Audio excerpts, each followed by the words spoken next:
नमस्कार, आप देख रहे हैं अपना बिहार और आपके साथ मैं हूं विवेक। सोनपुर के बैजलपुर में अचानक तेंदुए के आने से इलाके में हड़कंप मच गया।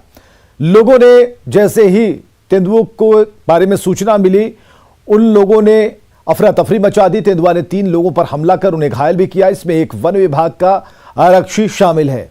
घायलों को इलाज के लिए अनुमंडलीय अस्पताल में भर्ती कराया गया है। तेंदुए के आतंक के बाद लोगों ने प्रशासन से मदद की गुहार लगाई थी, जिसके बाद पुलिस और वन विभाग के अधिकारी मौके पर पहुंचे और तेंदुए को पकड़ने के लिए चारों तरफ से घेराबंदी की गई। इसी दौरान तेंदुआ को ट्रैंकुलाइज करने के लिए पटना से पहुंचे वनकर्मी जैसे ही गन फायर करने के लिए आगे बढ़े, तेंदुए ने उन पर हमला कर दिया। हालांकि कड़ी मशक्कत के बाद वन विभाग की टीम ने तेंदुए को कब्जे में लिया। माना जा रहा है कि वाल्मीकि नगर टाइगर रिजर्व से भटककर यह तेंदुआ गंडक नदी के रास्ते तटीय गांव में पहुंच गया था।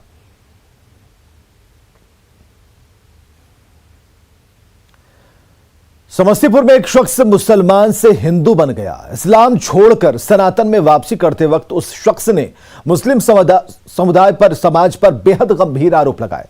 उसके मुताबिक एक मुस्लिम युवक उसके साथ ज्यादती कर रहा था। उसने मारपीट और हत्या तक की कोशिश की, लेकिन मुस्लिम धर्म के लोगों और पंचायत ने उस गलत आदमी का ही साथ दिया, जिस चलते इसने धर्म बदलने का फैसला लिया। बड़ी बात यह है कि जब उसकी पत्नी इसके लिए तैयार नहीं हुई तो सनातन की शरण में जाने के लिए अब्दुल्ला ने पत्नी को भी छोड़ दिया।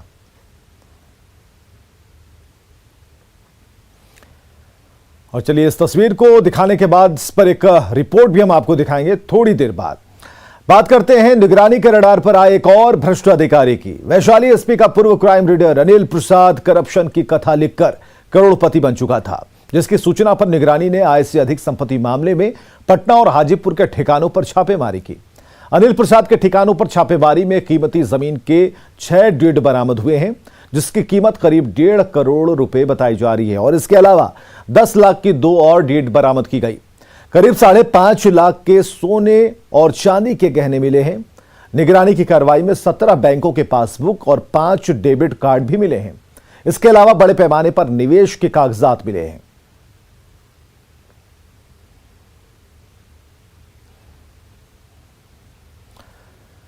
अब आइए जानते हैं कि पूर्व रीडर के ठिकानों पर छापेमारी में क्या क्या मिला है।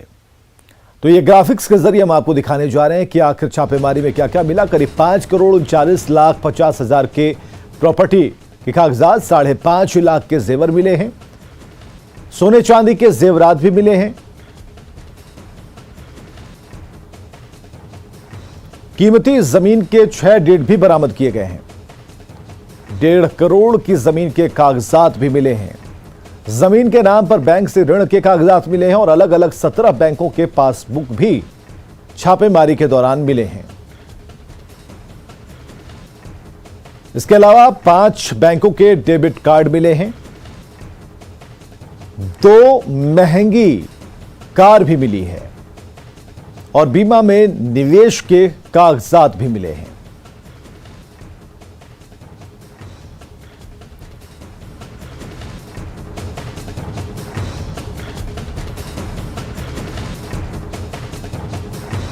और राजधानी पटना से अगली खबर, जहां क्रिसमस पर पार्टी करना एक डॉक्टर को महंगा पड़ गया और डॉक्टर साहब चले गए जेल। राजधानी पटना के गर्दनी बाग में शराबबंदी कानून की धज्जियां उड़ाते डॉक्टर अभिषेक मुंडू को पुलिस ने गिरफ्तार कर लिया। डॉक्टर मुंडू यूनियन चर्च कंपाउंड में क्रिसमस की पार्टी मनाने पटना पहुंचे थे, जहां गुप्त सूचना के आधार पर पुलिस ने छापेमारी कर दी। डॉक्टर अभिषेक मुंडू को गिरफ्तार किया। बताया जा रहा है कि डॉक्टर अभिषेक मुंडू झारखंड के जमशेदपुर के ईएसआईसी अस्पताल में पदस्थापित हैं। शराब पीने की पुष्टि होने पर आरोपी डॉक्टर को न्यायिक हिरासत में जेल भेजा गया है। सीएम लगातार सख्त चेतावनी दे रहे हैं कि जो शराब पिएगा वो जेल जाएगा, लेकिन कुछ लोग इसके बावजूद शराब पी रहे हैं। डॉक्टर जैसे पदों पर रहने वाले लोग भी शराब पी रहे हैं और ऐसे लोग जहां कहीं भी हों, पुलिस उन्हें ढूंढ निकालने का दावा कर रही है। अंधेरे में चोरी चुपके शराब का सेवन करना और दिन के उजाले में शराबबंदी का माहौल उड़ाना, वैसे सभी व्यक्ति हमारे रडार पे हैं। हम लोग नियमित रूप से उन पर कार्रवाई कर रहे हैं। इसी कड़ी में कल गुप्त सूचना मिली कि एक डॉक्टर हैं अभिषेक मुंडू, चर्च कंपाउंड रोड नंबर 33 में शराब का सेवन कर रहे हैं। सूचना पे पुलिस जाती है, शराब बरामद होती है इनके यहाँ से 3x रम 250 ml इनकी जांच हम लोग करवाते हैं तो दारू पीने की पुष्टि होती है।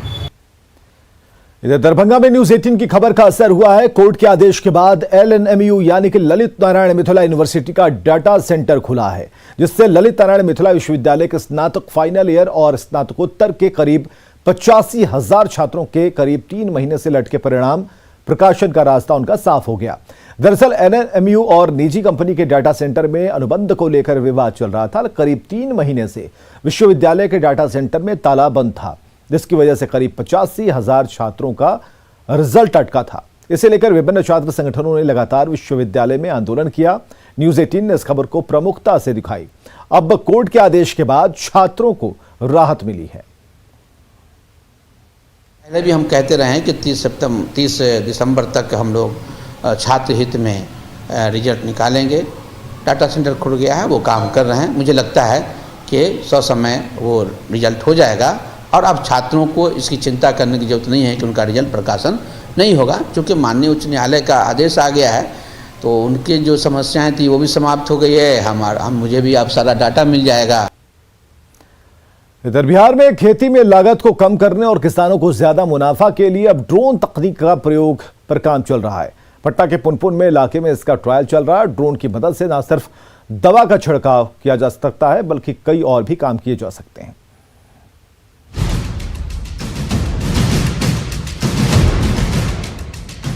अब तक इस तरह के ड्रोन का इस्तेमाल निगरानी या सुरक्षा के लिहाज से शर्तों के साथ किया जाता रहा है, लेकिन अब इसका इस्तेमाल कृषि को बढ़ावा देने के लिए किया जा रहा है। बिहार में भी अब कृषि में ड्रोन का इस्तेमाल होगा, जिसका ट्रायल रन पटना के पुनपुन में किया गया।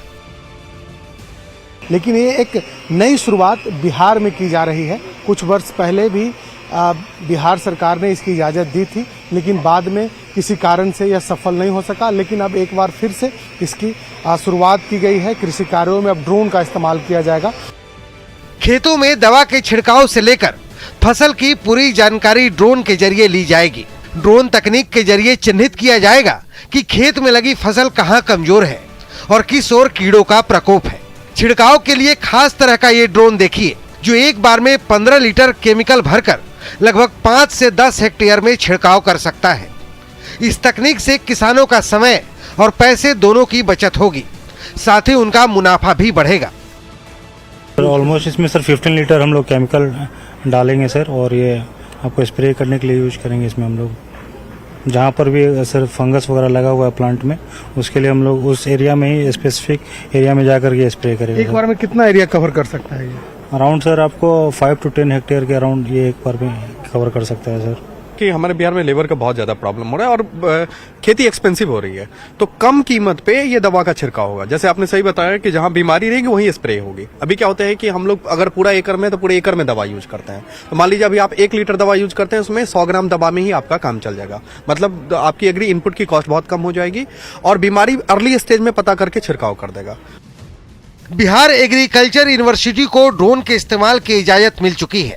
13 जगहों पर ड्रोन स्टेशन खोले जाएंगे, जिसमें सबसे पहले मोकामा में ड्रोन स्टेशन खोला जाएगा। भारत सरकार के कृषि मंत्रालय ने ड्रोन के इस्तेमाल के लिए SOP भी जारी कर दिया है। ड्रोन टेक्नोलॉजी नई टेक्नोलॉजी है, बिल्कुल नई टेक्नोलॉजी है। रिसेंटली कृषि मंत्रालय के द्वारा इसका SOP भी निर्धारित किया गया और उसको रिलीज किया गया है। तो इसका प्रचलन होगा आगे जाके, पूरे देश में होगा, और बिहार में मुझे खुशी है कि यहाँ पे देखने को मिल रहा है। जाहिर तौर पर इस नई तकनीक से किसानों का पैसा भी बचेगा और मुनाफा भी बढ़ेगा। पटना से न्यूज 18 के लिए शैलेंद्र कुमार की रिपोर्ट। समस्तीपुर में एक शख्स मुसलमान से हिंदू बन गया। इस्लाम छोड़कर सनातन में वापसी करते वक्त उस शख्स ने मुस्लिम समाज पर बेहद गंभीर आरोप लगाए थे। यह रिपोर्ट हमने आपको बताया कि इस रिपोर्ट को हम आपको जरूर दिखाने जा रहे हैं।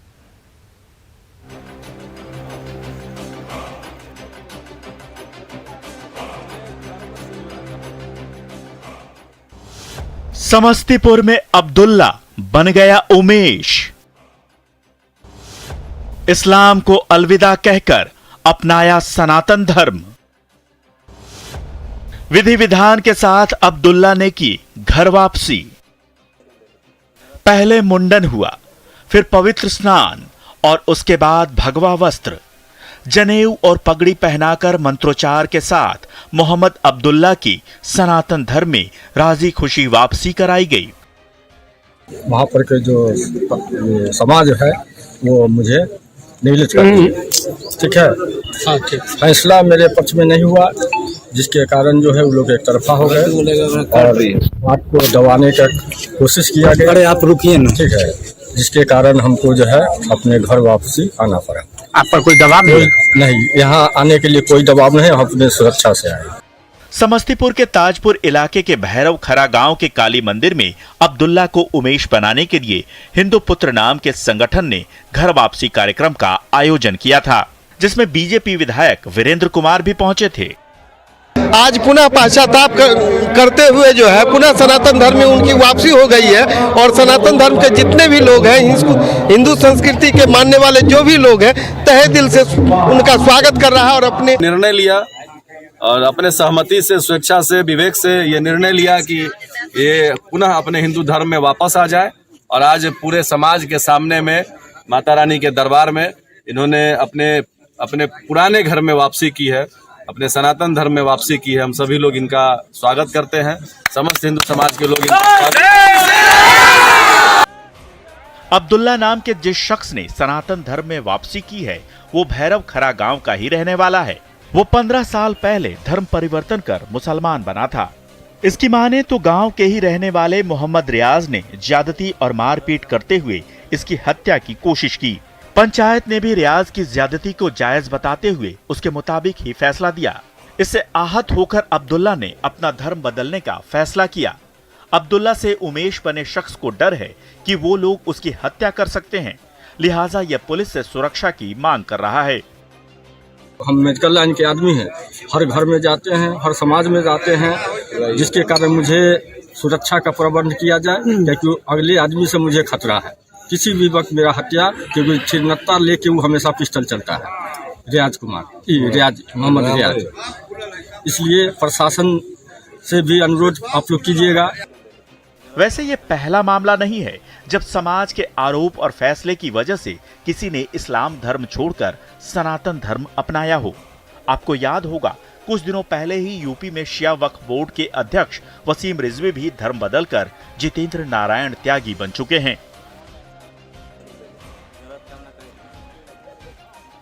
मुकेश कुमार, न्यूज़ 18, समस्तीपुर। देश में ओमिक्रॉन के बढ़ते मामले और कई राज्यों में पाबंदियों की शुरुआत को लेकर जब सीएम नीतीश कुमार से सवाल पूछा गया तो उन्होंने कहा कि बिहार में अभी नाइट कर्फ्यू की जरूरत नहीं है। क्या नाइट कर्फ्यू लगाया जा रहा है सदर स्टेट में? राज्यों में यहाँ अभी कोई आवश्यकता नहीं, यहाँ अभी कोई आवश्यकता नहीं।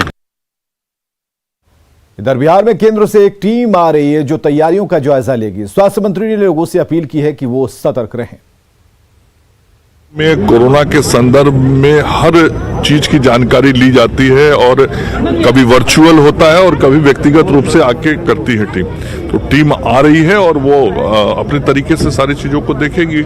नए साल का सर भीड़ होता है, जश्न होता है, क्या उसको हम लोग तो बार बार आग्रह कर रहे हैं और अभी भी जो हमारी सरकार का गाइडलाइन है उसमें बहुत साफ तौर पे ये कहा गया है कि बिना मतलब का कहीं भीड़ न लगाएं और एहतियात बरतें, सावधानी रखें। तो ये डायरेक्शन भी है और बार बार माननीय मुख्यमंत्री जी का और हम सब लोगों का अपील भी है। और चलिए बताते हैं क्यों खतरनाक है ओमिक्रॉन। तो दूसरी लहर लाने वाले डेल्टा वेरिएंट से ये 5 गुना संक्रामक है। डेल्टा के 100 दिन के बराबर शुरुआती इसमें लक्षण आते हैं। 15 दिनों में कई बार संक्रमण फैल चुका है, बावजूद ये पकड़ में नहीं आता। ओमिक्रॉन पर केंद्र सरकार की तरफ से राज्यों को जो निर्देश दिए गए हैं उसके बारे में भी हम आपको बता रहे हैं। फेस्टिव सीजन को ध्यान में रखकर स्थानीय पाबंदियां लगाई गई हैं। जरूरत पड़ने पर नाइट कर्फ्यू लगाए जाएंगे। नए मामलों में कंटेनमेंट जोन और बफर जोन बनाकर पाबंदियां लगाई जाएंगी। संक्रमण दर को दोगुना होने से रोके, पॉजिटिव केस के नए क्लस्टर बनने से रोक पर भी फोकस है। वैक्सीन की दोनों डोज 100% तक पहुंचे लोगों तक। जहां वैक्सीनेशन की दर कम है वहां डोर टू डोर कैंपेन चलाए जाएं। चुनाव वाले राज्यों में जोर शोर से वैक्सीनेशन कराए जाएं, ज्यादा सतर्कता और निगरानी बढ़ाई जाए।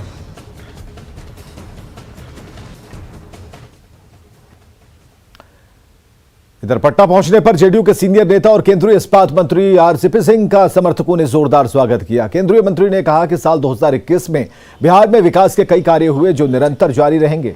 साथ ही उन्होंने सीएम नीतीश के समाज सुधार अभियान की तारीफ की।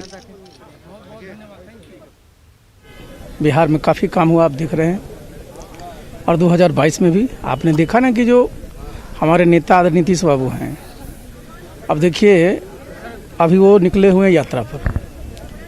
और यात्रा क्या है, जो सामाजिक कुरीतियाँ हैं उसके खिलाफ जो मुहिम उन्होंने छेड़ रखी है, फिर से लोगों में उस बात को बताने के लिए, उनको ऊर्जान्वित करने के लिए, उनको संगठित करने के लिए वो यात्रा कर रहे हैं। तो बहुत ही समझिए कि बिहार के लिए शुभ है।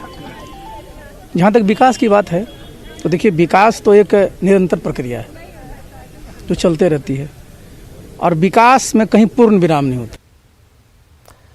केंद्रीय मंत्री पशुपति पारस ने सीएम नीतीश की समाज सुधार यात्रा पर तेजस्वी यादव के सवालों को गलत बताया।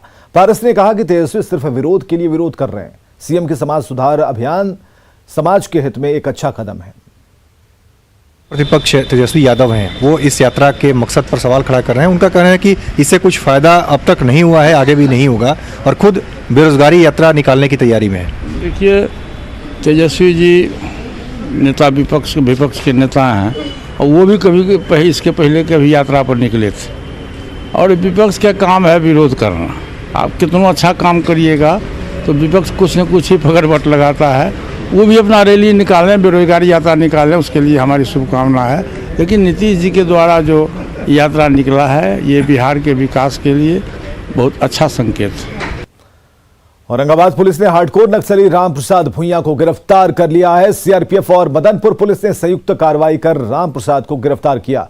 रामप्रसाद पर जुड़ाही में पंचायत भवन, मोबाइल टावर उड़ाने समेत कई मामले दर्ज हैं। पुलिस को इसकी लंबे समय से तलाश थी। जो अभियुक्त है नामजद रामप्रसाद भुइयां को गिरफ्तार किया है, और हम लोग आगे प्रयास कर रहे हैं जो इस केस में अन्य अभियुक्तों को गिरफ्तारी जल्द। कुछ बरामद भी है सर? नहीं, इनके पास बरामद भी नहीं। इधर बांका के अमरपुर थाना के तितरिया किशनपुर गांव में श्राद्ध कर्म में लौंडा नाच के साथ हथियार लहराने वाले मामले में कार्रवाई हुई है। सोशल मीडिया में वीडियो वायरल होने के बाद हथियार लहराने के आरोप में मिथिलेश यादव को पुलिस ने गिरफ्तार किया। मिथिलेश यादव के पास से एक दोनाली बंदूक, एक मस्कट और 2 कारतूस बरामद किए गए हैं। एक आरोपी राजेश यादव फिलहाल फरार है। कुख्यात अपराधी राजेश यादव पर आर्म्स एक्ट समेत आधा दर्जन से अधिक मामले दर्ज हैं। पुलिस उसकी गिरफ्तारी को लेकर छापेमारी कर रही है। राजेश यादव के दादा के श्राद्ध का कार्यक्रम था। श्राद्ध के कार्यक्रम में इस तरह से मंच पर एक ऑर्केस्ट्रा कराकर और हथियार का प्रदर्शन किया जा रहा था। सत्यापन में उनकी पहचान की गई और तुरंत त्वरित कार्रवाई की गई। कार्रवाई के दौरान मिथिलेश यादव को गिरफ्तार किया गया। उसके घर से एक दोनाली बंदूक, एक मस्कट और 2 जिंदा कारतूस बरामद किया गया है। राजेश यादव को भी हम लोग ने छापेमारी किया, उसकी गिरफ्तारी अभी नहीं हुई है। वो एक कुख्यात अपराधकर्मी है। और आगे देखिए जोहार झारखंड।